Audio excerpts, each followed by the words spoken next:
everybody, this is Hornlitz here, and welcome to part number 10 of Let's Glitch, The Legend of Zelda Majora's Mask. In the last episode, we beat that fancy old dungeon over there, and did a couple other things, basically finishing out Deku Palace, getting everything in that area. And in this episode, as embarrassing as it is, we're going to be basically correcting up all of the mistakes that I made in the past few episodes.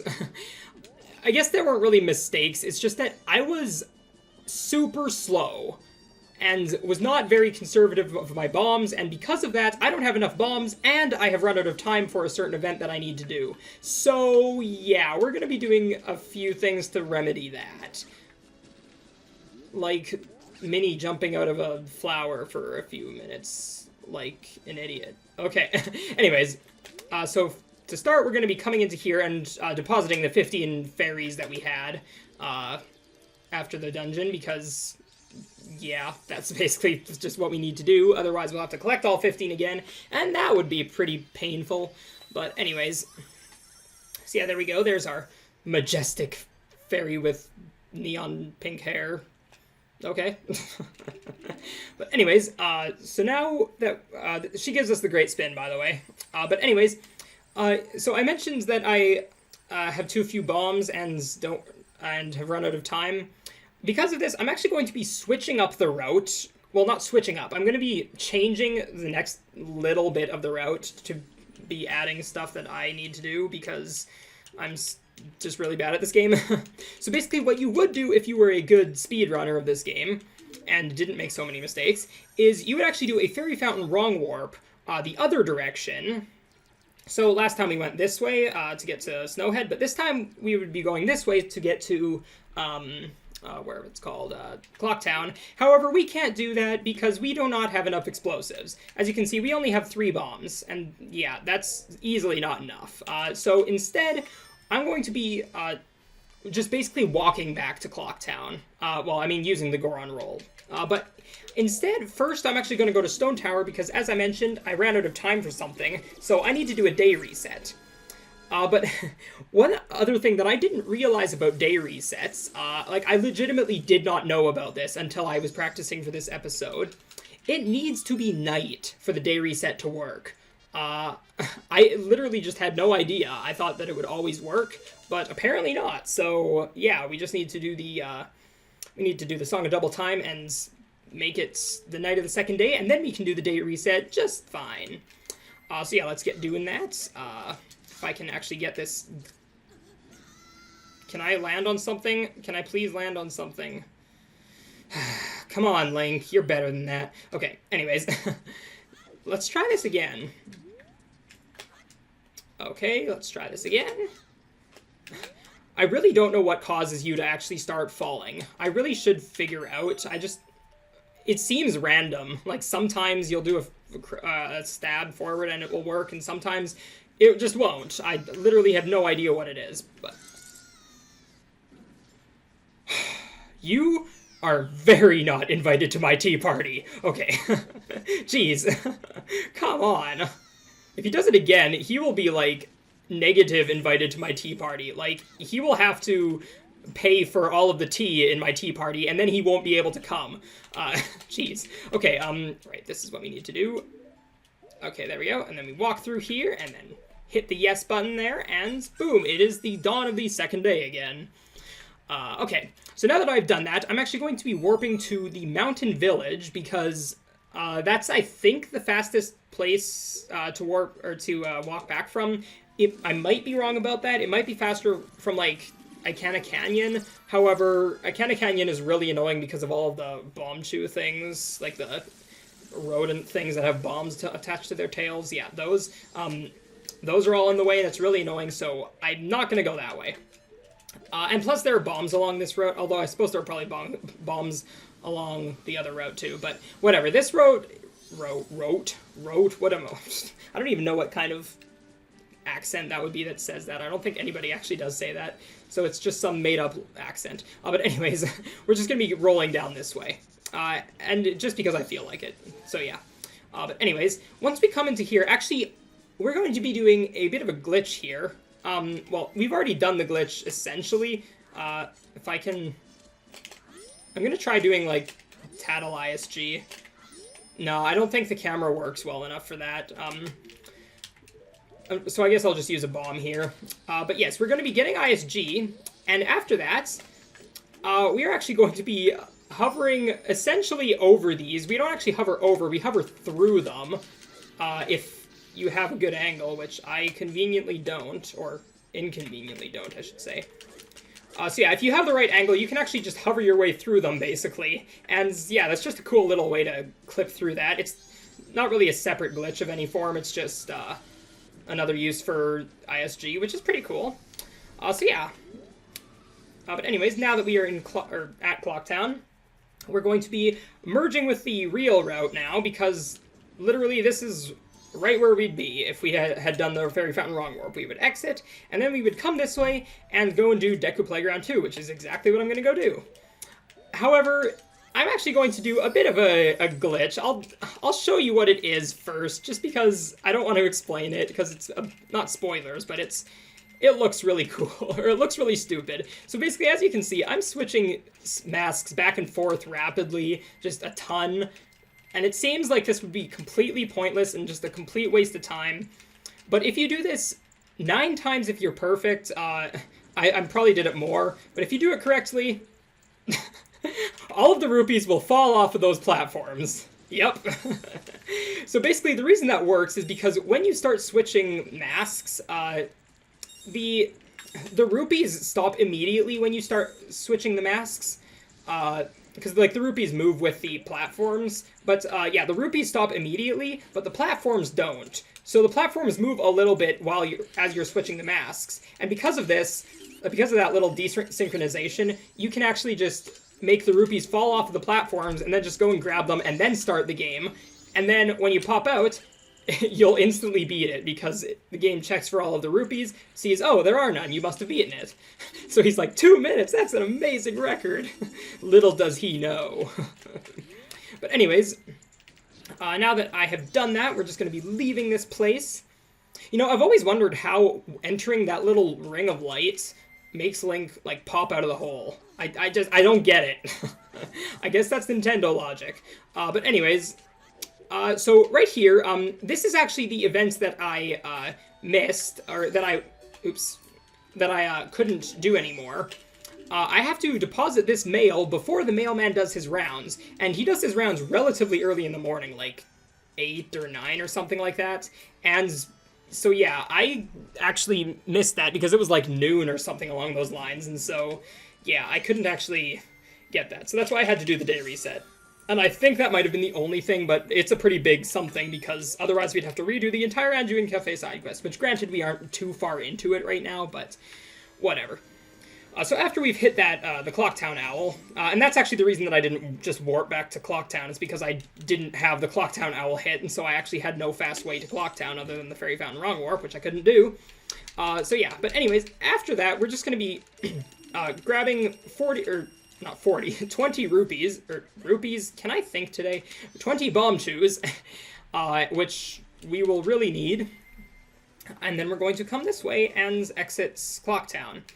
And now, I think we've done this glitch before. I'm hoping we have. I'm pretty sure, I feel like I remember explaining it. Basically, we're going to be doing a Goron bomb damage boost thing. So yeah, we're just going to be dropping a bomb here and then doing a jump as Goron. If I can... Okay, there we go, yeah. And as you can see, the timing for that is really lenient. Like, I jumped super early and I still made it, so yeah. But I'm pretty sure we did that glitch. I think we did it to get over to where the moon sphere was. Unless I'm just completely thinking wrong. I mean, it has been forever since that episode, if we actually did that episode. Which I think we did. Unless I didn't. Shoot, was that the other route? That might have been the other route. Okay, maybe I hadn't. I guess I'll actually do my research and I will find out if I actually had done that glitch. If not, then I will have explained it on screen or something like that. Yeah, okay. But after that, after we come into there, we actually want to come into here, into the water, and we're going to be hitting this owl right here. Now, I'm not sure if I ever explained, but jumping out of the water is faster very slightly than just swimming underwater, so you're going to want to do that as much as possible. If I've already explained that, well, you just get to hear it again because I'm that awesome and can't remember anything. But anyways, now right here, I'm actually going to try doing something. I probably am not going to get it. Okay, I got it, but unfortunately I can't really use it. As you can see, I was basically doing an ESS, or it sort of looked like a Hess, but I was doing it out of the water. That is called a water extended super slide.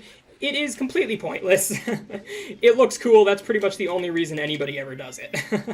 I don't actually think it saves any time. It might save a little bit. I think it's a little bit faster, but that's pretty much the only place where you can use it. You can't do it the same as you could in Ocarina of Time because backflips don't work the same way. Actually, you know, come to think of it, you probably could do it the same way. It's just, it would be really precise and really impractical. So yeah, instead we're just going to be not using that ever. But that is cool nonetheless. But anyways, now we're going to be hookshotting our way all the way up here because we have to do something up here. And if you guys don't know what's up here, then you're not missing much. Up here is the Beaver Race. And the Beaver Race is sort of notorious in speedrunning for being probably the most boring part. And the reason for that is that we have to do the same course 4 times in a row, with slight changes each time. Well, sort of. The very first time is pretty fun, I guess. You basically have to swim through 20 rings along this course. The second time, you have to swim through 25 rings. The third time, you have to swim through 20 rings with 10 less seconds. And the third time is 25 rings with 10 less seconds. And it is the easiest thing ever. Like, there's no challenge to this, even. So, I don't know. I can't decide whether or not I like this minigame, though, because honestly, I don't actually mind doing this minigame because I would really mind it if the Zora controls, like the Zora swimming controls, were bad, but they aren't actually. I think that they're pretty good in this game, and so I actually kind of like doing this. I mean, I do think 4 times is a little bit much, but yeah, we have to do this 4 times, and it's really like... as I mentioned, they're pretty much all the same thing. And the reason you have to do it 4 times is because you have to do it twice to get each reward, and there are 2 rewards. So, yeah, the first one is bottle, the second one is a heart piece. So, yeah, we're going to be doing that. However, for your enjoyment, I'm going to cut out the last 2 times that I do this race because they're literally the exact same race as the first time. It's just 10 less seconds, which is absolutely pointless. So, yeah, I'm just going to be doing the first 2 for you guys, and then I'll cut the other 2 out. So yeah, but anyways, one thing I guess I'll mention is that this entire race area is actually really well hidden. I did not find this place as a kid. When I was first playing through this game, I literally, like, this place completely just passed by me. Like, I had no idea this place existed. So when I first heard about this place, I was like, whoa, what? There's, like, this race thing up there? Like, that's cool. But even after looking for it for a little bit, I couldn't find it because I didn't realize you could hookshot the trees. But yeah, anyways, that was just, I don't know, well, how old was I? Probably like 10. That was 10-year-old me not understanding how video games worked, or something along those lines. I don't know. But anyways, so this is the end of this first race. It appears as though this race takes about an hour and a half. Jeez, if this race took an hour and a half, I would not be happy. No, it's a minute and a half. Oh, come on, you... Okay, that one beaver tells you that he's going to give you a bottle if you beat him, and then his brother comes in and is like, nope, I lied. Or he lied, I guess. But yeah. Anyways, so now we're going to be doing this race one more time, and I totally forgot what I was talking about earlier, but whatever. Anyways, these things remind me of, like, those, like, big cruise ships, or, like, basically just whatever massive ship, just because they look like those stereotypical life rings that probably aren't even all shaped or colored like this. But anyways, I don't know, they always just reminded me of that, which I guess it really fits. I mean, this is the water area of the game, so it works. But anyways, but one thing I should mention about this is that I mentioned that these weren't hard. You have something along the lines of 30 seconds of errors you can make and still be able to beat this. And the second and third, or the third and fourth times you do it, it would be like 20 seconds, but still, I never make more than like 5 seconds of errors in this. And it's so lenient, it's ridiculous, which I don't know why they made you do this 4 times. or at least why they didn't make it any harder. Like, had they changed the position of the rings the third or fourth time, that would have been a lot cooler, or at least a lot, like, made it more challenging. That would have, I don't know, justified making you do this 4 times better. It would have justified it better, but I don't know. But still, like, there's literally no challenge to this, like, because as you can see, I'm beating this with, excuse me, I beat that with, like, 33 or 32 seconds left. I didn't actually see what the time was. It's so easy. But anyways, I feel like I've gotten my point across enough. So yeah, I'm going to cut out the final 2 times that I have to do this, because, yeah, I'm not even going to say why, because if you weren't listening, then, well, too bad for you. Anyways, so yeah, cut.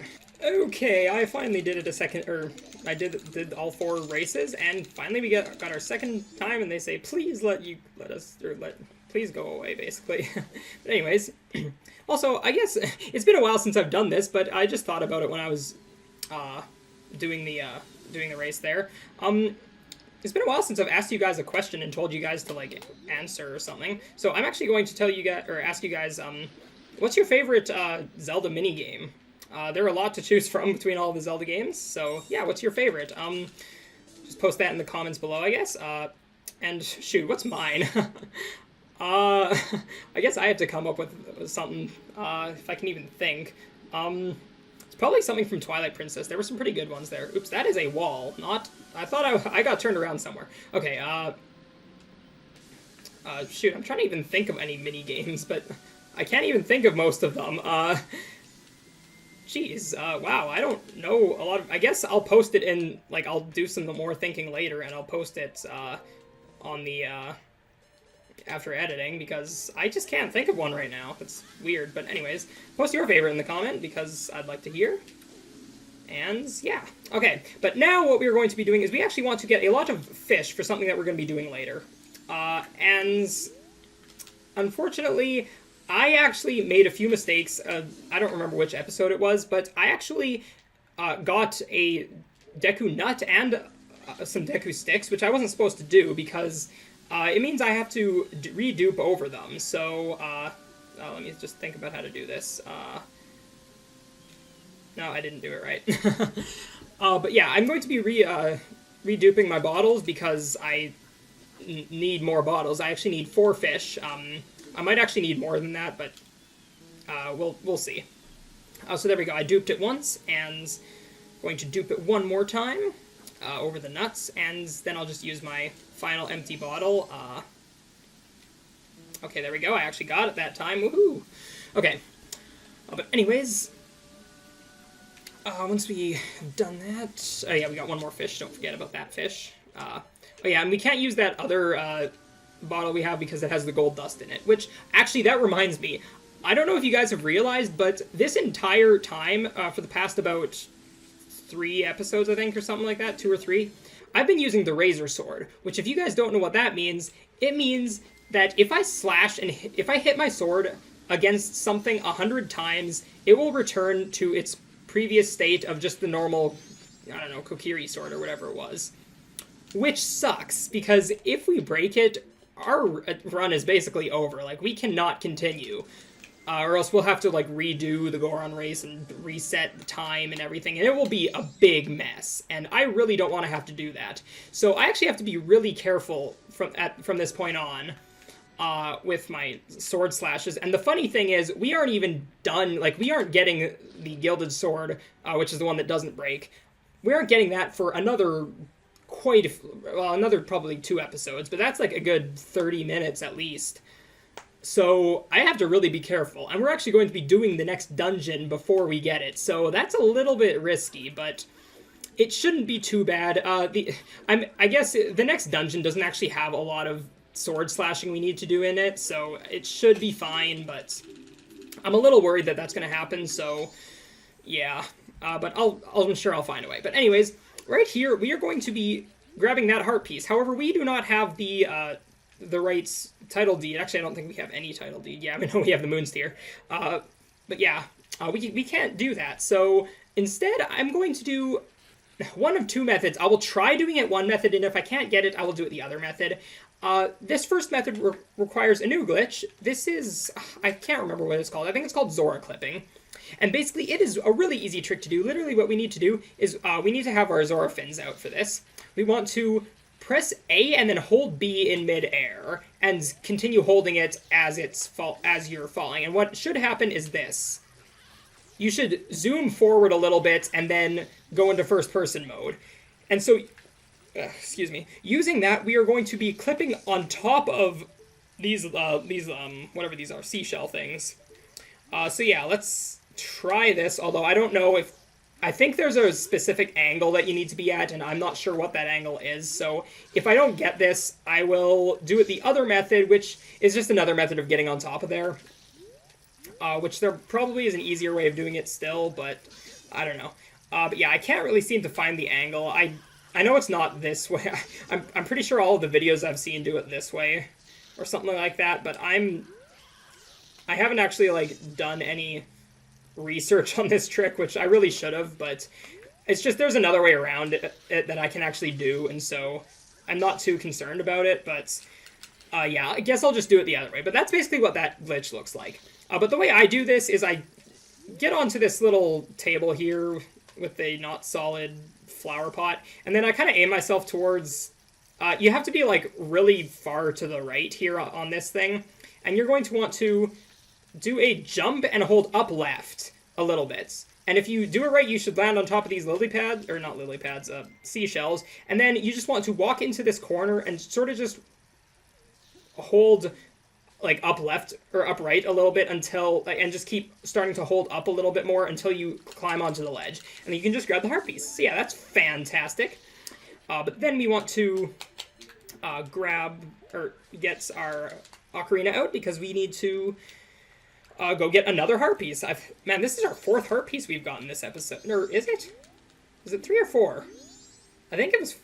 Oh, I counted 4 when I first was doing this, but I can only think of 3 that we're getting. I think it was 4, though.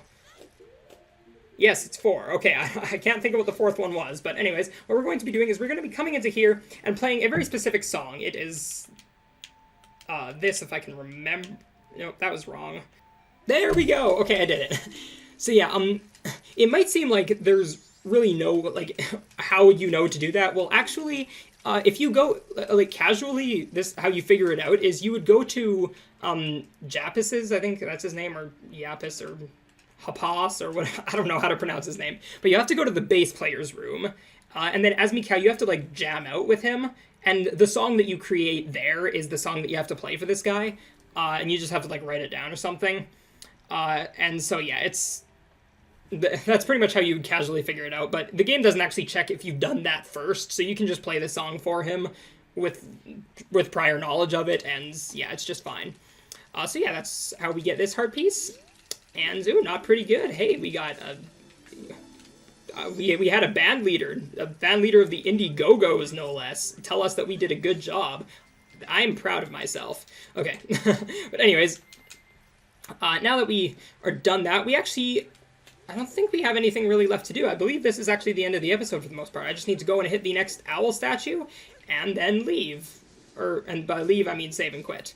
And normally, I would continue until I had pretty much entered the dungeon. However, the very beginning of the next episode will have a couple really, really, really hard glitches, or at least really annoying and stupid glitches. So it might take a bit for the episode to come out, just because it's a little...